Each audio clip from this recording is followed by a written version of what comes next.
Hello friends, welcome to Kadai Samayal. இந்த வீடியோல நம்ம இட்லி தோசைக்கு தொட்டு சாப்பிடுறதுக்கு டிஃபரண்டான டேஸ்ட்ல சட்னி எப்படி செய்யலாம்னு பார்க்க போறோம். panல 2 டேபிள்ஸ்பூன் எண்ணெய் ஊத்தி சூடு பண்ணிட்டு ஒரு பெரிய சைஸ் வெங்காயத்தை போட்டு வதக்கிக்கலாம். 2 நிமிஷம் வெங்காயம் வதங்கினதும் 3 பச்சை மிளகாய் சேர்த்துக்கலாம். 1 இன்ச் அளவுல இஞ்சி துண்டு கட் பண்ணி சேர்த்திருக்கேன். பச்சை மிளகாய் உங்களுக்கு காரத்துக்கு தகுந்த மாதிரி சேர்த்துக்கோங்க.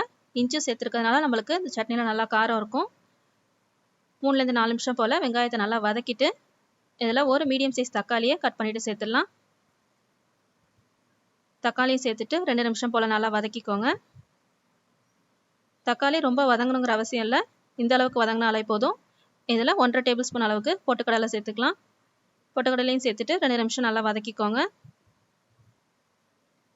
அடுத்ததில் 3லேருந்து 4 டேபிள்ஸ்பூன் அளவுக்கு துருவின தேங்காய் சேர்த்துக்கோங்க. தேங்காய் சேர்த்து 2 நிமிஷம் போல் வதக்கிட்டு ஸ்டவ் ஆஃப் பண்ணிடலாம். இப்போ இது கொஞ்சம் ஆறட்டும். ஆறுனதும் மிக்சி ஜாரில் எடுத்துக்கலாம். 1 டீஸ்பூன் அளவுக்கு கல் உப்பு சேர்த்துருக்கேன். இப்போ மிக்சியில் கொஞ்சமாக தண்ணி சேர்த்து அரைச்சி எடுத்துக்கலாம். ரொம்ப நைஸாக அரைக்காதீங்க, கொஞ்சம் கொரகொரப்பாக இருந்தால் தான் சட்னி நல்லாயிருக்கும். அடுத்து 1 டீஸ்பூன் எண்ணெயில் கொஞ்சமாக கடுகு கருவேப்பிலை தாளித்து இதில் சேர்த்துடலாம். எப்பவும் ஒரே மாதிரி சட்னி செய்யாமல் ஒரு தடவை இந்த மாதிரி டிஃப்ரெண்ட்டாக ட்ரை பண்ணி பாருங்கள். இதோட டேஸ்ட் ரொம்பவே நல்லாயிருக்கும். நீங்களும் இந்த சட்னியை ட்ரை பண்ணி பார்த்துட்டு எப்படி இருந்துச்சுன்னு கமெண்ட்ஸில் சொல்லுங்கள்.